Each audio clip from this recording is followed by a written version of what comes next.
Welcome back to The Vocalist. Today we are listening to the band Genesis. This is a live performance of the song Mama from 1987. Here we go.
Can see you, mama, but I can hardly wait to touch and to feel you, mama. Oh, I just can't keep away. In the heat and the steam of the city, eyes got me running and I just can't wait. So say you help me, mama, 'cause it's getting so hard.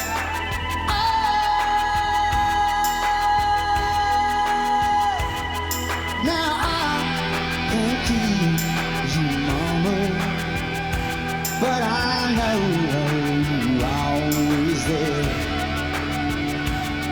You listen, you teach me, mama, and I know inside you care. So get down here beside me. Are you going nowhere?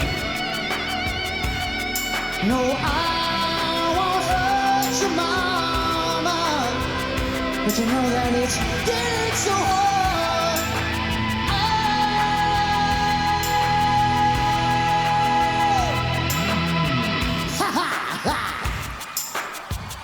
Hold on. Oh my goodness. I want to look up the lyrics just to make sure I'm getting this. There is an eeriness, maybe not, I don't know if that's the right word. Yeah, eerie might be an okay word after all. I think something that is creating this uneasiness musically for me is the lack of drumming. They've got this really interesting sort of ambiance. And yes, we're getting a steady beat because of what each of them is doing musically, including in the vocals. Like the timing is there, but we never get that moment of like the beat dropping. It's more just this steady simmer of timing. So that I I don't know if that's going to change later on, but I find that to be a really interesting choice. Okay, here we go.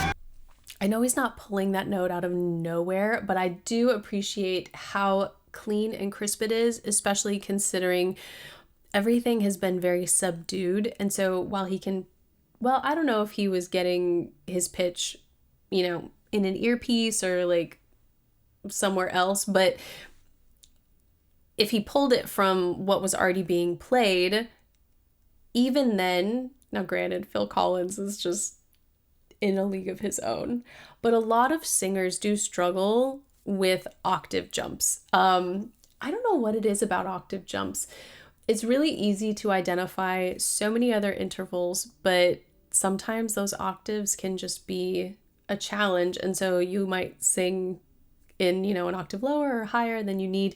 And so it feels like he pulled it out of nowhere because of the height and the range of this particular note, even though, yes, I'm sure it was no problem for him. So I appreciate just the clarity and the precision in his intonation with that first tone. I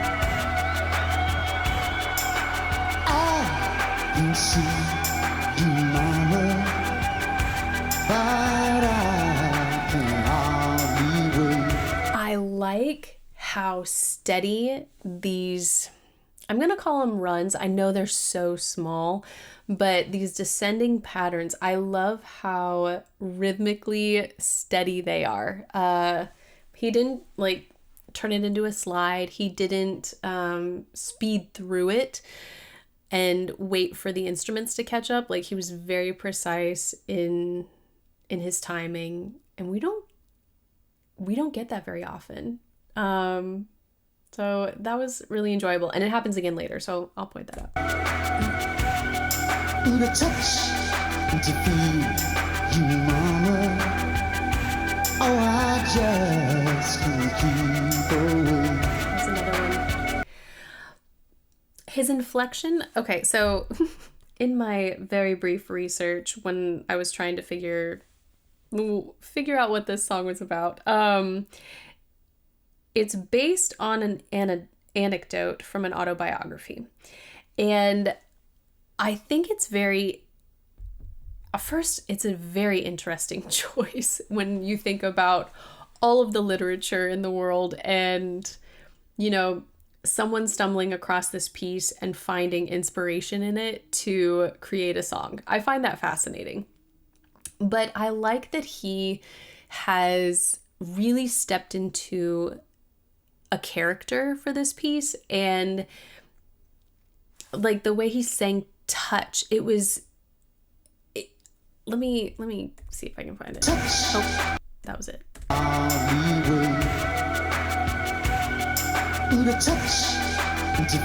So much of this, like, his phrasing is so luxurious, and it's almost, I don't know, I think it's a little on the eerie side if you think about just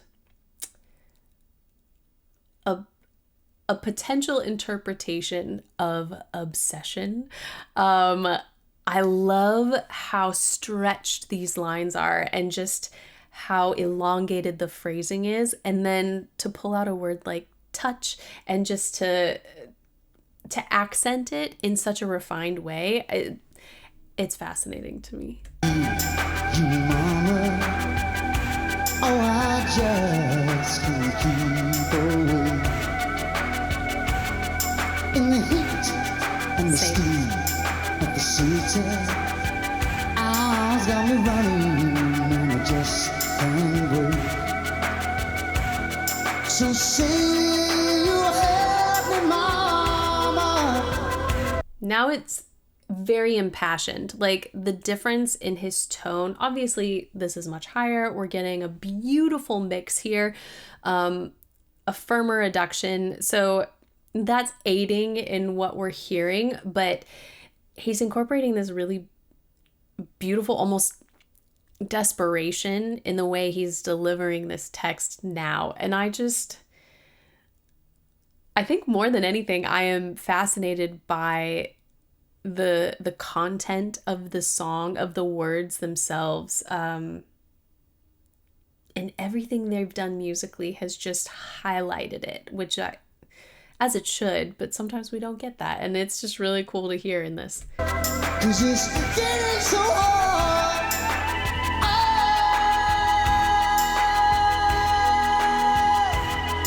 now I can't keep you, mama, but I know you're always there. I love that no and then always there, like creating these really cool sounds with vowels. We love vowels, but you can do so much with them, and you can over enunciate, you can almost eliminate them entirely. It's just, well, neutralize them, we'll say.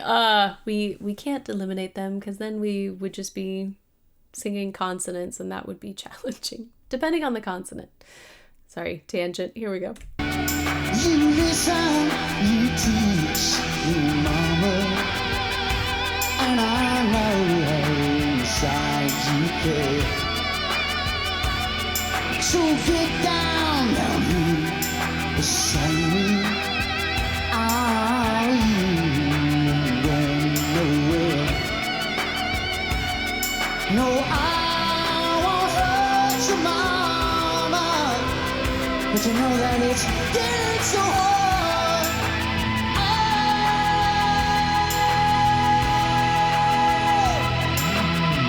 Oh. Such a great sustained tone. I kind of love that there really wasn't any vibrato in that. It just felt so focused and so powerful. So I mean, the control to do that, like, I'm thinking, yeah, I think it's hard for a lot of people to do that in this part of your range, because, well, in his range, if it's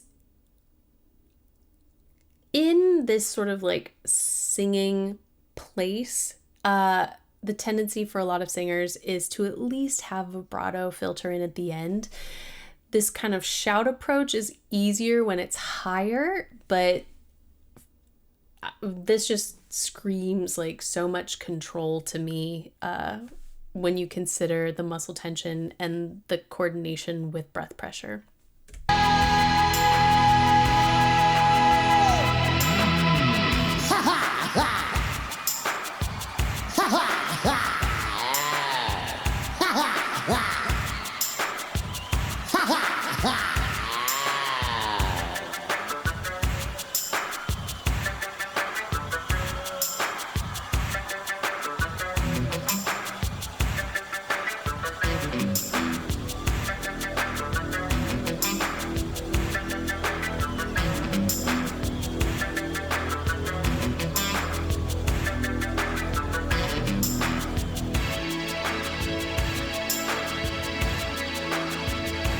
Can't you see?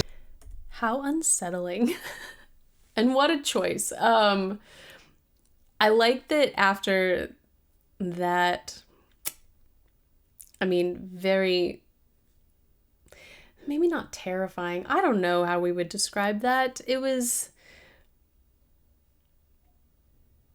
it was just I don't know. I'm not even going to put a word on it. After his vocalization, I liked this little almost call and response in the instruments. I won't go back, but it was so delicate and so precise, and yet with the tonality still a little eerie. Can't you see,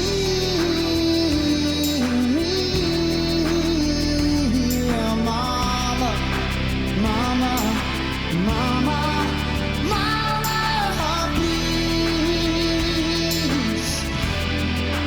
Can't you feel my heart? That articulation, re-articulation on please, I love that. That pulse. Mama, please. Can't you feel my heart? Oh, can't you feel my heart? Can't you feel my heart? Now listen to me, mama, mama, mama. You're taking away my last chance. So don't take it away. Can you feel my heart? Ha ha ha. Ha ha ha.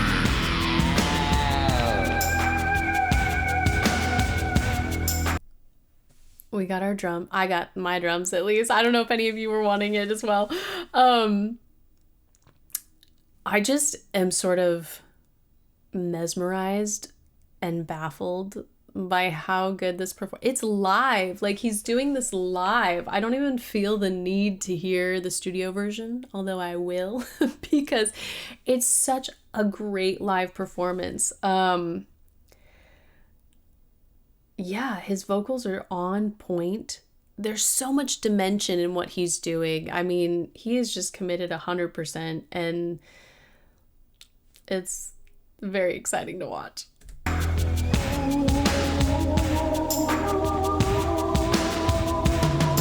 It's hot, it's too hot for me, mama.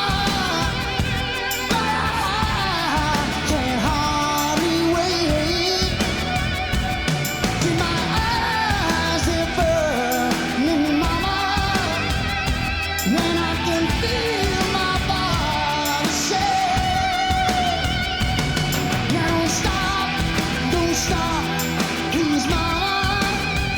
I won't make the bed, just make it go away. 'Cause I won't hurt you, mama. But you know that it's getting so hard.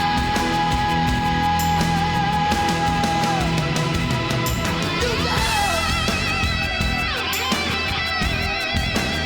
So mama, mama, don't go. So mama, mama, please don't go. Mama, mama, don't go, don't go, don't go. Mama, mama, please don't go. Mama, mama, don't go, don't go. Mama, mama, don't go.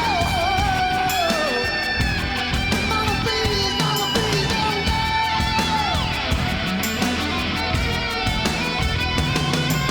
'Cause I won't hurt you, mama. That whole section, I mean, obviously a lot of intensity it was incorporated, which was fun to see, but his variation in adduction made that so interesting to me. There were moments of texture, there were moments of like very firm press, and we even had those few like kind of, I feel like they started in head voice. It wasn't a yodel, but we had like a slight flip in the, I don't know, in the descending line. So it was just a lot of variety, but also intensity. And I just love how driven he is by the like content of the song. I mean, he's saying mama over and over again, but I feel like he's put the character's intention in that, which made it so interesting.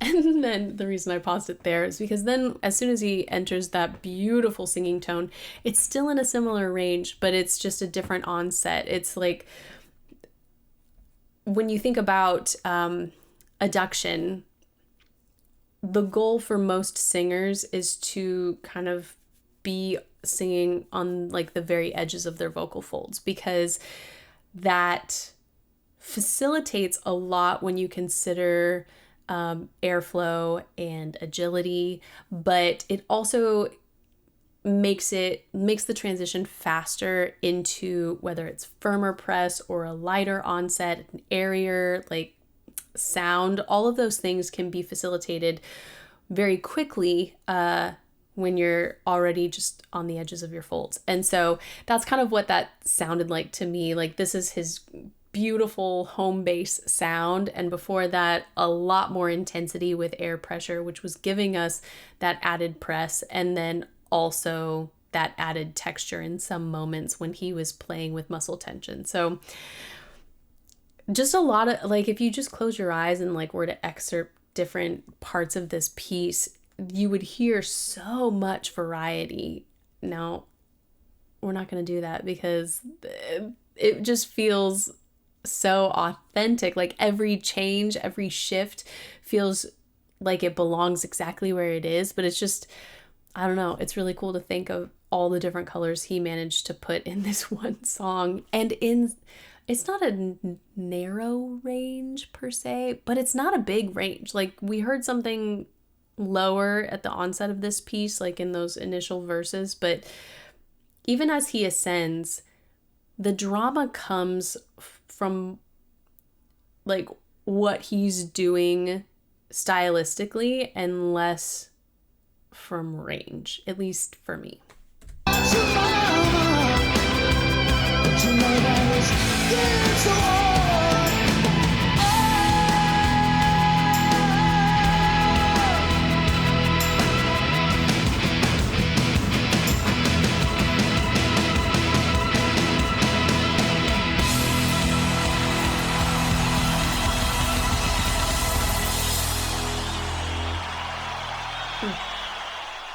What a great live performance. I don't know if this was, it looked like it was the beginning of the entire concert, but it might have just been at the beginning of a set. Either way, brilliant choice, because it sounded and felt very grounding. And I think that's super important for all musicians and vocalists, to have pieces that do feel very grounding, and strategically putting them in your performance where you need them most. Sometimes it's at the beginning of a song, sometimes it's in the middle of a set or leading into a really tough piece. I mean, it just, yeah, it felt very grounding, and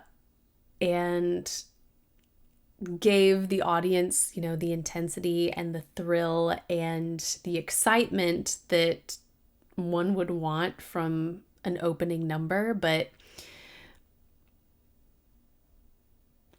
I can't get over the inspiration for this song. I find that so fascinating. So anywho, that is it for today. Thank you guys so much for this recommendation and for watching with me, and hopefully I will see you next time.